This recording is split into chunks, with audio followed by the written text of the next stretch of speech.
I started to choke and I collapsed and fainted on the floor. Then that's when I left. And it's unbelievable where I went to. Grandpa Foolscrow. He's a Lakota elder, Sundance leader. Some say he's probably the most holy indigenous person in the 1900s in the Americas. He sat there and shared many personal things with me, preparing me for when he would send me on to the bridge. Some people call the tunnel. Hello, we are here with Reverend Ned Sheldon, and he has had an amazing near-death experience. The actual near-death experience was November 29th, 2018. For me, it started a year and a half before. I had some of my friends that took me up to a place called Indian River in Michigan, and I bumped into an elder Franciscan priest that wore the little brown yarmulke. He was glowing. We connected right away. And we were sitting down in this little room. And at one point, he touched his heart like this, patting it. And then when he touched me, this energy went through me. And I knew it was pure love. And then he touched his heart again. He says, I'm preparing to die. You need to prepare to die. And it was all done in love, what I call divine playfulness that I love to share about. And when he touched me again before we left, it was just, you could hear it was going this energy through my body. Well, 2 weeks later, he crossed over. Father Tom crossed over. But when he said that to me, I didn't think of near-death experience. I thought, I'm not coming back. At least this time around, I'm not coming back to the same avatar. And so when I started sharing this with people, they just confirmed that Rev's a little different, a little weird when I started talking about what happened to me. And then um, the following month at home, the wife is sleeping in bed, and I walk around to the south side of the bed. And right as I'm walking to get into bed, there's this angelic being, higher being, sitting on the edge of the bed. He's in Western, she, I think he looked like a he to me, was dressed in white, pure white Western clothing, had his legs crossed. It was actually the left leg, and he was doing this, smiling, glowing, not just talking to me in words, but through the heart thoughts. And he said, "Are you ready?" And I knew exactly what he meant, to die that evening, like in my sleep. I knew what he meant. And I said, "Angel dude, not tonight." That's what I told him. I said, "Not tonight." And he just kind of, and I laid down and I woke up the next morning. And I've had several of those experiences. And I'll share one more, just one more of those kind of experiences. In our kitchen dining room, there's a table. I write a lot of narratives and I write classes because for years and years and years, I taught pure love in class form, not online. This is all new to me since um, the last 4 or 5 years. So I'm sitting at the table and I'm writing for a class that I'm going to teach. Excuse me. And all of a sudden, our dog Takini looks up. This is like 11:30, quarter 12 at night. Looks up. He's so sensitive to energies and beings and spirits coming into the room. And so I noticed his energy change and he became alert. He didn't start barking, he was just pointing. There was this magnificent higher being, didn't show any body, but just this glowing, huge orb. pure love. And it said to me, are you ready? And I've had several of those in 2018 that happened to me. And I said, no, I'm not. And it just, even without a sound, it just kind of dissipated and went off. But Rev's always been around Lakota ceremonies, what we call land weaving, facilitating earth ceremonies for healing of the land. And I had so many special ones up to the time of November 29th, 2018. Incredible, incredible experiences with all kinds of beings, with Mother Earth. And these were preparing me to what I was going to happen to me. I didn't know the day or the time. I just knew I thought I was going to check out. And I had a couple elders, Uncle Tom, Uncle Dave, that took me to Alabama to a 24-hour ceremony where I was sitting at the drum and singing. That 24 hours, and we had a sweat lodge, prepared me for what I was going to experience on November 29th. All the local ceremonies around here were where we call the meadow, the grove, the same thing, preparing me for whenever this would happen. I went over, we used to have an annual powwow at a wolf preserve. And there's one particular wolf that loved me, The first time I seen this wolf, I went into its huge pens where they can play and run, came running at me and jumped up on my shoulders, way bigger than me on its back legs. And it was like it was talking to me. It was licking me and then hugging me. And it was a divine sign again for prepare, and prepare. Many of those things happen. In October 24th of that year, we went to see a lawyer and had our will changed because I knew I was going to die. And I had family members and friends that, it revs a little, but that's okay. I've been called that for a long time. So that particular day, November 29th, I was about 8 or 8:30. I'm sitting at the same table writing, and all of a sudden, pop, pop, pop, pop. 5 of my gnome friends pop in. They didn't ring the doorbell, knock. They just popped in.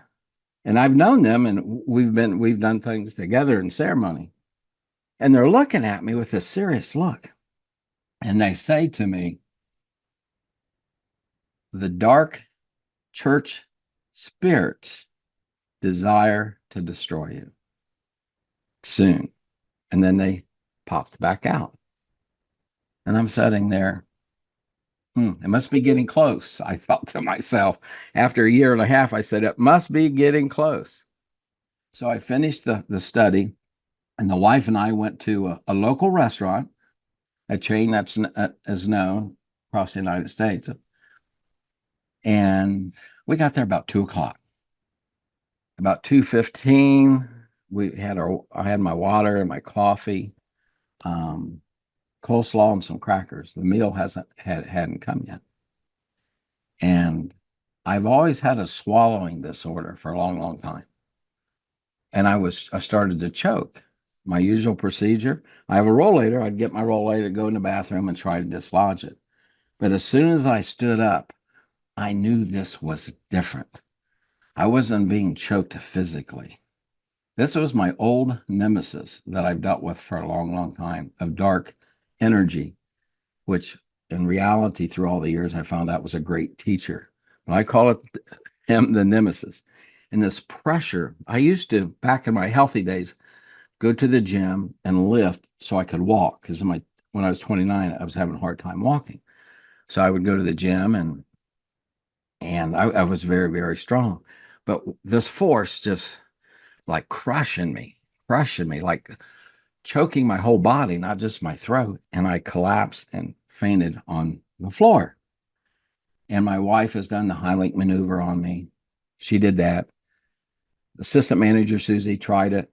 And and I was unconscious when this happened. Then my eyes opened and I'm laying on the floor and I see these black shoes and I'm told it's a police officer that later I found out tried to do the Heimlich on me. The life squad came, fire trucks came, rescue truck came, a lot of action in that restaurant that morning. So they take me out the alarm door. That's where the life squad was at. Put me in the life squad. And they sat there for 10 to 15 minutes while my wife is going nuts. She don't know if I died, what's happening. And they were trying to figure out if it was head, nerves, or was it heart? If it was heart, they're going to take me to a bigger hospital further away. And I had a brand new long sleeve shirt. It was end of November here, where it's fall. Brand new, first time I wore it. And I remember them cutting it. I still have it over there. I'm going to use for a ceremony, hopefully this year, that old shirt. And the next thing I know, I hear clear, and my body starts shaking. Then that's when I left. And it's unbelievable where I went to. Grandpa Foolscrow. He's a Lakota elder, Sundance leader. Some say he's probably the most holy indigenous person in the 1900s in the Americas. And he passed in the 1980s. I've never met him. I knew folks that knew him, but I would always go spiritually to visit him to get wisdom at his what I call cabin. So that's the first place I stopped. I went to his cabin, knocked on the door as like he knew I was coming, and he sat there and shared many personal things with me, preparing me for when he would send me on to the bridge. Some people call the tunnel. I call it a bridge, and a bridge of playfulness, to be honest with you. So I went in his front door and he took me out his back door, and directions are very important to me. So his door was facing west. So I went in west and then I left east. And then the next thing I know, I am on the east side of this bridge. It's glorious. It's beautiful. And the first thing I noticed to the south, south is back here right now with me, I saw my 5 known friends that were with me that AM. They were holding hands. They loved to dance. And they were going in a heyoka in Lakota. It's like a sacred clown, reversed. They were going in a counterclockwise way to reverse the death energies, but they were smiling and they were singing and they were holding hands. And right there's playfulness, divine cosmic playfulness. And as I'm walking, I have my hands in my pocket and I'm whistling. In 3D, I can't hardly whistle at all. I was enjoying this, the colors, the energies. And as I was going from east to west, things got more powerful, more glorious, more divine, more cosmic. And I stopped and I looked up on the south wall, and there's thousands of people on these like pictures, portraits, but 5 of them were lit up. There was 2 males from the past on the left. Father Tom from a year and a half ago was in this center, smiling at me, and 2 ladies were on the right of him. Now these they were couples. They show up at ceremonies. People see them all the time. If I'm at drumming, they'll be behind me. If I'm in a healing ceremony, Lakotas, they're with me on the side or touching me. That's who they were. But I looked back at them and they all were smiling. So I felt like I was supposed to go on to the west. And, the west in Lakota is the thunder beings. In the days of Yeshua, if we were looking at the temple and the east is here, you have the people, the Gentiles. Then you have the women. Then you have the Jewish men. The further west you went, the more holy and sacred it got. until you got into all the what the priests were doing. Then you would enter the building, and finally at the west was the Holy of Holies. It was just like that for me in this tunnel. So I'm still whistling, got my hands in my pocket, soaking. It was like a cosmic playground for me. There was no fear. Perfect love cast out fear. And I got to a point like here's the edge. And I got here and I heard this beautiful voice. One more step, and he will not enter back into your body. And remember when Father Tom said, prepare to die, I thought he meant, again, not come back to into this avatar. And I was like, I didn't want to leave. To be honest, I didn't think of family. I didn't think of my wife. I was just thinking, this is the most cosmic playground that I've ever been at. And the lights, and it was just exactly as Grandpa Foolscrow, who could travel and see Wonka Tonka and Tagashula. The same colored lights he had described to me is what I saw. Exactly. And what I did before I moved, I remember turning this way and looking back. And there's my 5 gnome buddies, still dancing, holding hands, smiling. I knew they were still reversing the energies. I thought it was for the death, but they also could have been preparing me for it to go on, right? I didn't think that the first time. And then all of a sudden, a friend of mine, a Navajo friend who I've done ceremonies with, pops in there. He's still living here on Earth. He hasn't crossed over in cartoon form. I've always been shown cartoon forms from the divine. And he told me to get my whatchamacallit back here. He used a little stronger language, but he said, but it wasn't playful. He was in a cartoon form. And then I looked around to the other side, to the south, and here's Father Tom, just smiling. So what I did, I'm at that point. Soon as I turned and made my first step, I was back in my body. That quick, that quick. And I thought I was in a casket. And I said, God, where am I? And I heard this young, sweet, feminine voice say, you're at McCullough Hyde Hospital. And my head was being scanned. So I was in one of those machines, but I thought it was a casket because you can't move when you're in those things. And there's more to this story. So when they took me back up to the room, I couldn't walk. I couldn't talk. Well, I'd say, that's how I would talk. So they brought in all these specialists thinking something is bad wrong with this guy. They were going to send me to a hospital that deals with nerve disorders.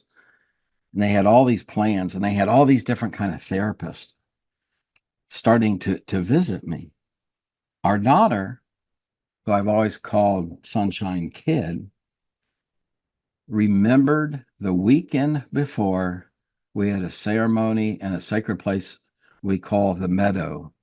And when we were leaving at 2 or 2:30, that earth ceremony, the lights flashed behind me, and it was my friend, my Navajo friend that I just told you about that was up there. His wife came running and gave me a package and a little Ziploc bag of Navajo medicine. And he said that to her, tell him you'll need this very, very soon. Okay. So that was a week before the near death experience. So our daughter, Sunshine Kid, remembered that and calls my Navajo friend, what do we do with this stuff? So when I used to be very active in churches, in sweat lodges, my body would be there, but I'd take off. I'd go traveling. I was well known. I'm still well known for that. Just take off and be gone for a long, long time. He said, I should have brought some prayer ties to show you all. But what we make prayer ties out with is different colors. And he said to get red cotton bands, put around my wrist, around my legs, and hold me down while they're applying this Navajo medicine. So they made it into a paste with a wolf mug from the wolf preserve. Everything they used was sacred to me. We had a wooden spoon they were using, and my friend Meadow Walker was chanting to me at my head with a very sacred feather and touching me while our daughter was applying the Navajo medicine on me, and the whole family was holding me down so I wouldn't fly away. It took a while to start that because nurses wanted to come in and doctors. And our son went out and finally said, can we have 40 minutes, 50 minutes just of privacy to do this ceremony in this hospital room? It was amazing. I could feel the energy moving immediately in my body from all the things. And, I've had chronic Lyme disease. I had that when it was going on, and they all left because they have families. They all had to leave and go home. And the wife was going to the wife was going to spend another night with me. And I sat up in bed. I said, I'm fine. I was talking normal. She let me get out of bed. She didn't want me to get out because she thought I'd fall. I said, well, come help me. I was walking what I call normal for me. It was amazing. Then all these doctors came in the next day looking for this special patient that they had. They could not believe it. The physical therapist could not believe it. So I started almost running down with my bottle, my IV that was in my arm down the hall. I was so joyful of all that was happening. And the main doctor came in and he set himself down. He said, what happened in here last night? And I shared. I shared more about the near-death experience. It's in my medical records in a good way. In a good way, it's in my medical records. And he could not believe it. He could not believe all that had transpired and those hours of time. And those blessings from all that year and a half of preparing, Rev, all these energies in the cosmos preparing me. I had cosmic cousins visiting me for the same thing, preparing me. And I'm always close to creation, to Mother Earth, to her children, to the trees, to the bird. They were all joined in on this effort. It was a united and oneness effort at preparing me. And I'm still learning from those experiences from November 29th, 2018. And this is what, 6 years coming up? So I'm thinking about using this shirt in a ceremony on November 29th with some friends around to celebrate life, to celebrate death, our oneness with the cosmos. So thank you for allowing me to share this incredible experience with you and everyone out there. What can you say about your transformation? Do you feel that you were different when you came back? Before the near death, I had been teaching on pure love for 36 years. I referred to it in classrooms, small auditoriums, all kinds of different groups. I even had a group back in the 80s, a communist atheist group at the university where I worked, where I managed graduate international housing for many, many years. As you know, I've met folks from 177 countries. They said, "You are so different, weird. Would you come and speak to our group?" I said, "Sure, I will." You know what? It was one of the most loving, kind reception that I ever had. When I got done, they gifted, and I talked on pure love from the Creator, from the cosmos. And it was, I'll never, ever forget that the changing and the transforming of energies that was happening just because I said, yes, yes. One time when I was managing this complex for a long, long, long time, I always get my morning humble habit every day at work. I'd get a 5-gallon bucket with a handle and walk the 10 acres after I signed everybody their work and pick up paper. That was but I would walk from the west to the east every morning. It was very, very important. And I had a police turn their lights on when I was walking out by the street, knowing, and then he turned his lights off and he said, "Come here." He rolled his window down. He says, "What do you have?" He said, "You're glowing. Every day when I come by here, you're smiling. What do you have?" And him and I became very, very good friends for several years. He went on in the police force. But this experience, it didn't radically change my life because I'd already been doing Lakota ceremony, land healing ceremony, like I said, teaching on pure love for 36 years. But what it did do, the biggest thing, you would think after 36 years of living, teaching, being in oneness with pure love, that you would know something about pure love. That experience said I don't know if you can hear that. I was just scratching the surface of pure love. And I was told, you're going to get on the internet and you're going to share this with more people. Because I wasn't an internet person. Our kids made a Facebook page years ago for me. I never used. I have a YouTube thing that I do that I don't spend much time on.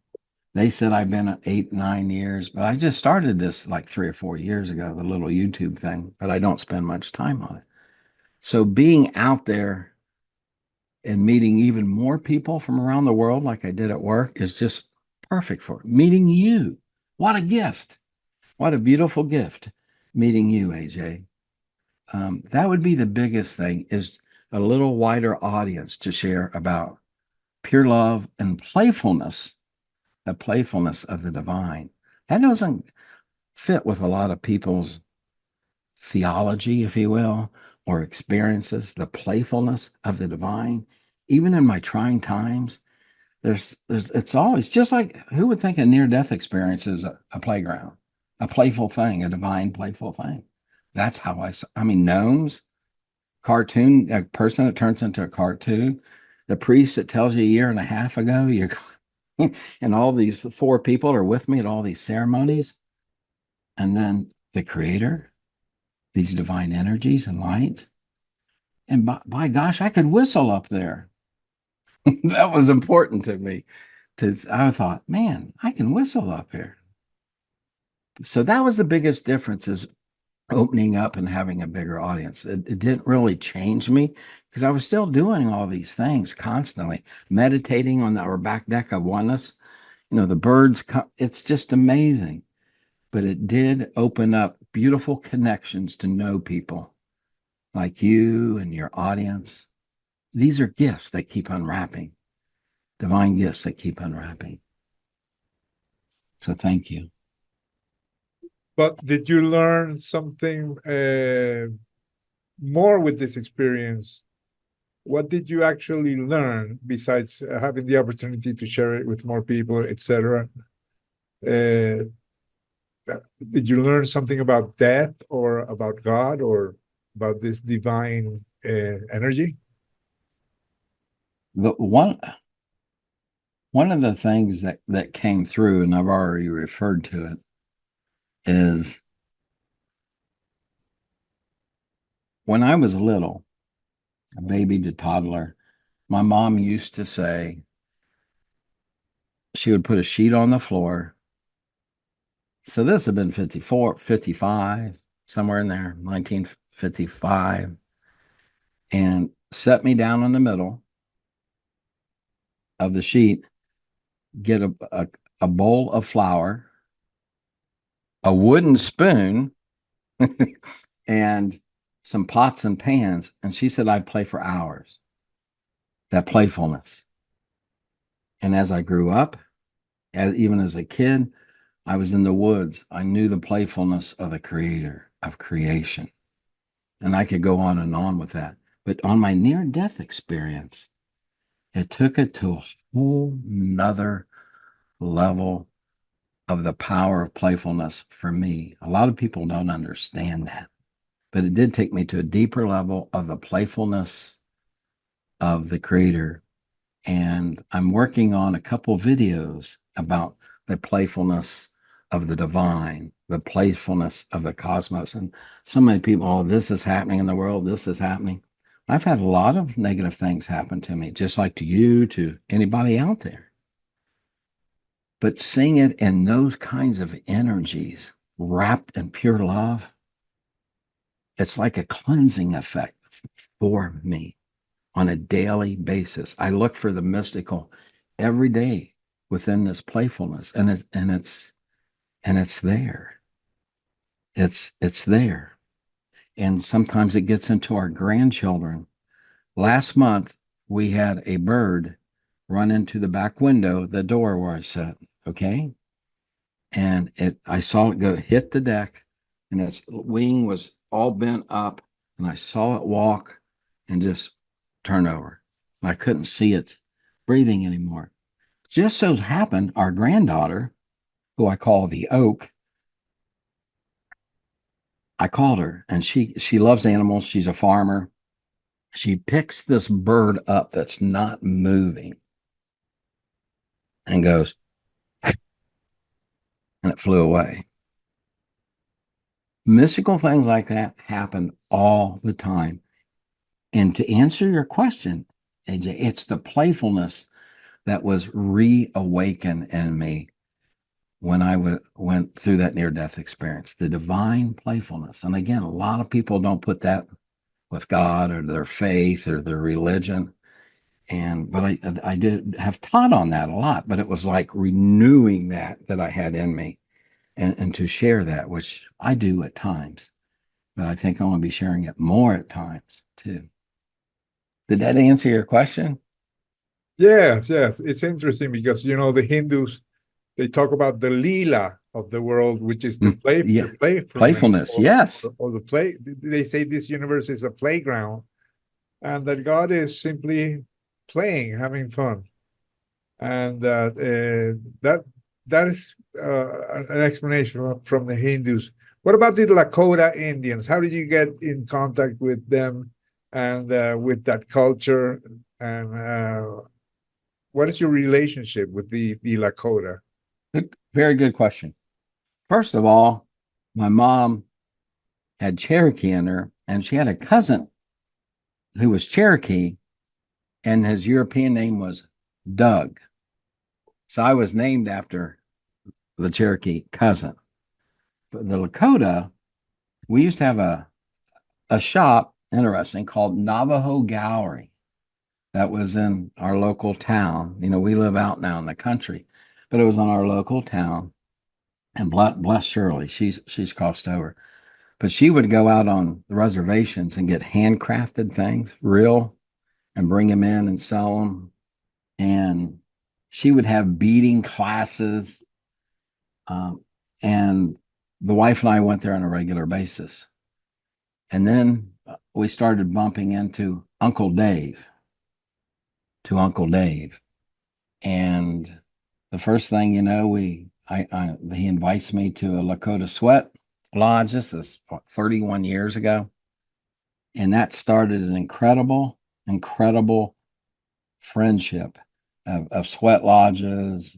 They took me to Sundance, which is a whole nother amazing day, 4 days of pure love. It was amazing. But drumming circles and this ceremony and this ceremony, on this video that I'm working on about playfulness, Uncle Dave planned a Lawampi ceremony. And that's a healing ceremony, a Lakota way. He planned it and organized it. There was, I don't know, I can't remember, 45 people. You have to have a completely dark room.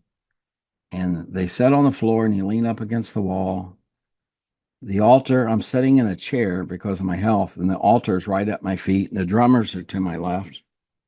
And I stood up to touch the creator, AJ. Wonka Tonka Tagashala. I had my cane. I went like this. I stood up. And the next thing I know, I'm going through the ceiling, the roof, and I was about 3 atmospheres up. And I got my wish, the playfulness of the creator. And I was talked to, said, look at each person. They took each person that was in that room, how much they're loved, and shared their problems. This person's done this and that. They're struggling with this, but it didn't matter. It was all love. I love them. I love them. So I came back down, and so many things like this happen. You don't have witnesses except the little people or angels or native spirits.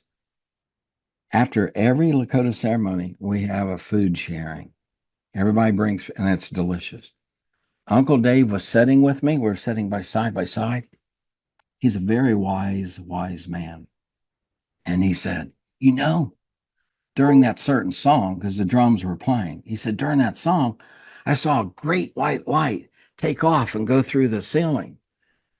I said, Uncle Dave, that was Rev. That was me that did that. And it blew his beautiful socks off of him.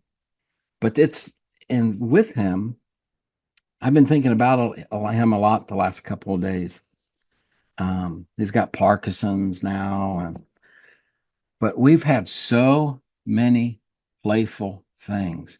We use willow trees for a sweat lodge? So you got to go down around water or a creek. And he would ask the willows, do you want to be taken? And they would talk. And I've seen this many, many times. They would talk. Yes, take me. They volunteer. Take me. Take me. And I've seen this with elders who are going out to gather plants for ceremony and this and that they volunteer. When you're in that oneness, that's playfulness, to be a part of all of that. But for me to get involved in the Lakota ways, it was through a shop called the Navajo Gallery, where I met Uncle Dave and his wife, who used to teach beading classes.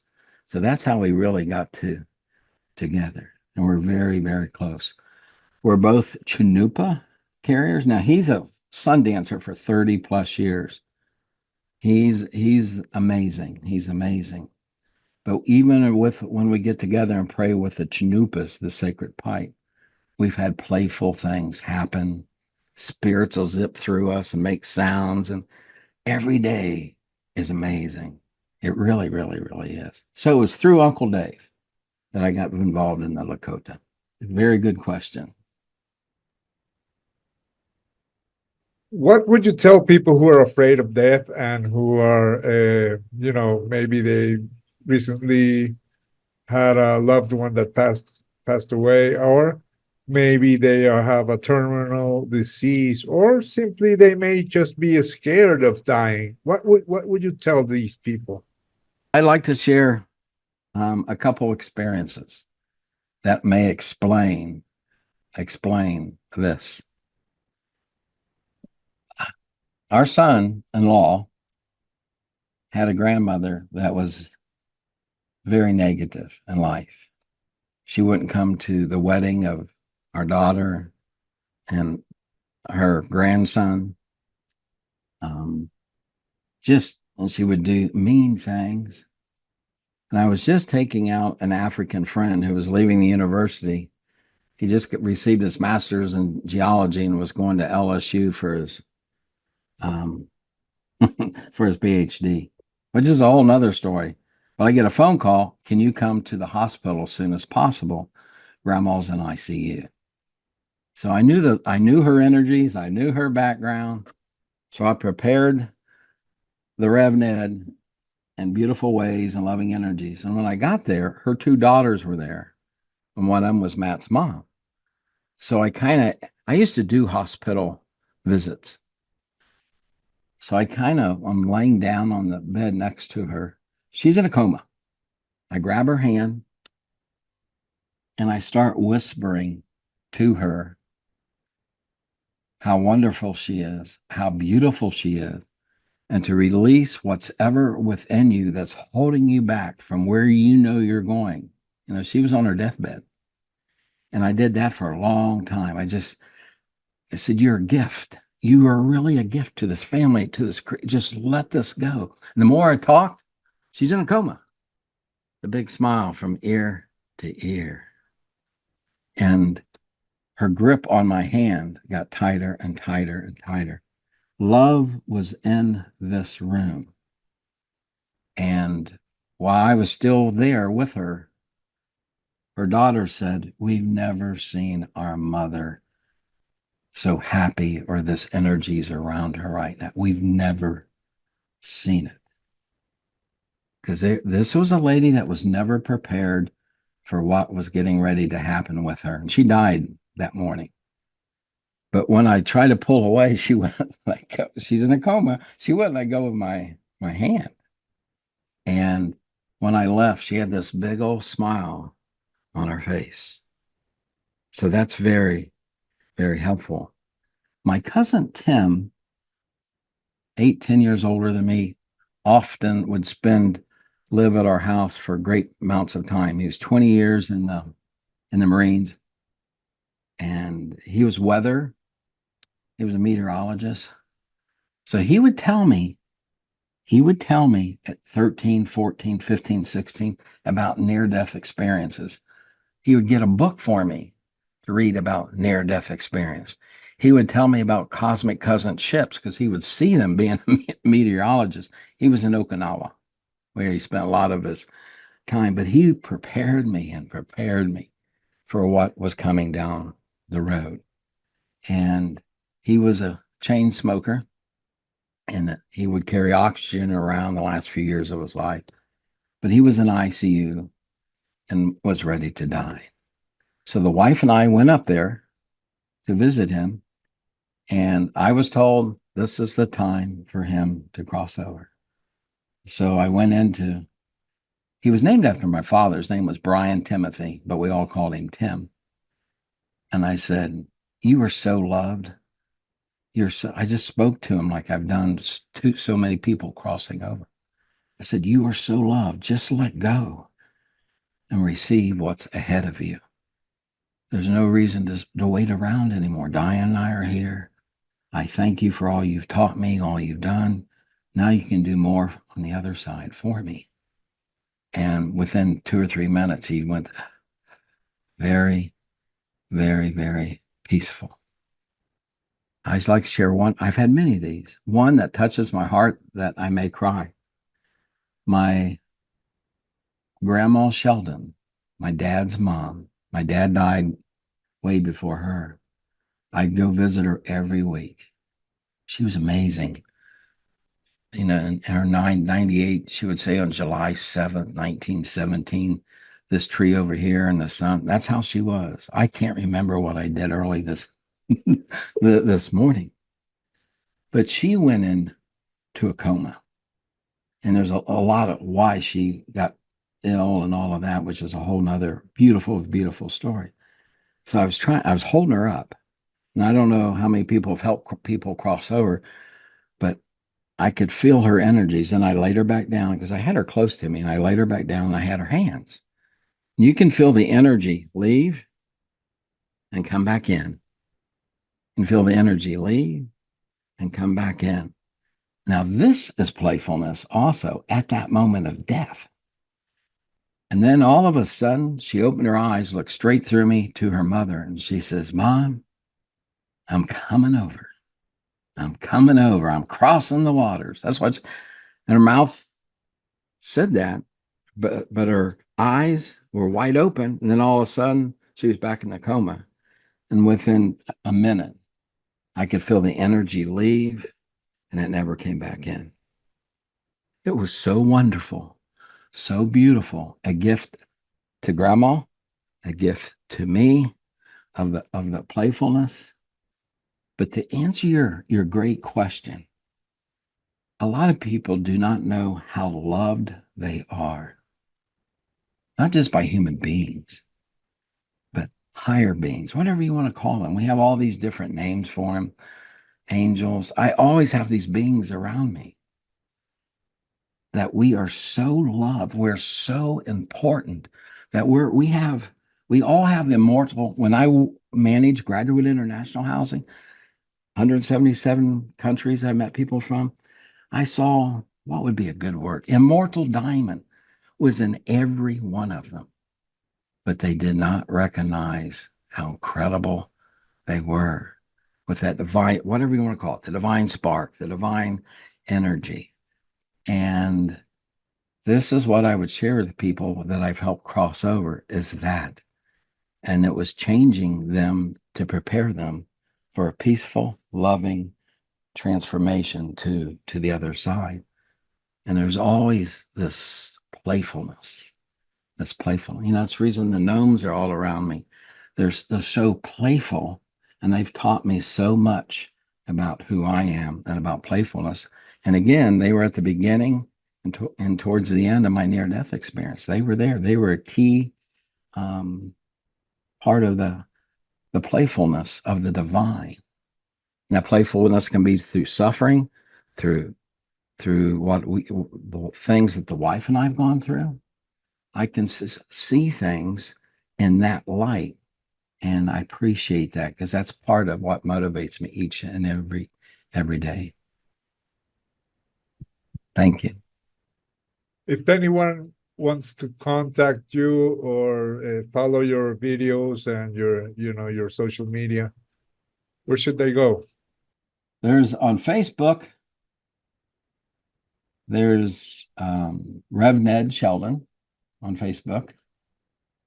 There's revned Cosmic Interconnections, and it's a private group that I put. That was the first group I made because of, there's a lot of people out there don't like to hear about pure love. And I've had the death threats, and I've been shot at while driving. And so that's where that started. I wish I could change it and make it public. On Instagram, it's revned_Sheldon, revned_Sheldon. And the email is, I'll spell it out, spiritarise@yahoo.com, spiritarise@yahoo.com. And the YouTube is revned. This has been a blessing to be with you and to share with you and with your audience and shower these precious people that are listening and watching with amazing energies of love and light and tranquility. Thank you. This has been the A.J. Parr Spiritual Journalist Podcast. Please like, share, and subscribe.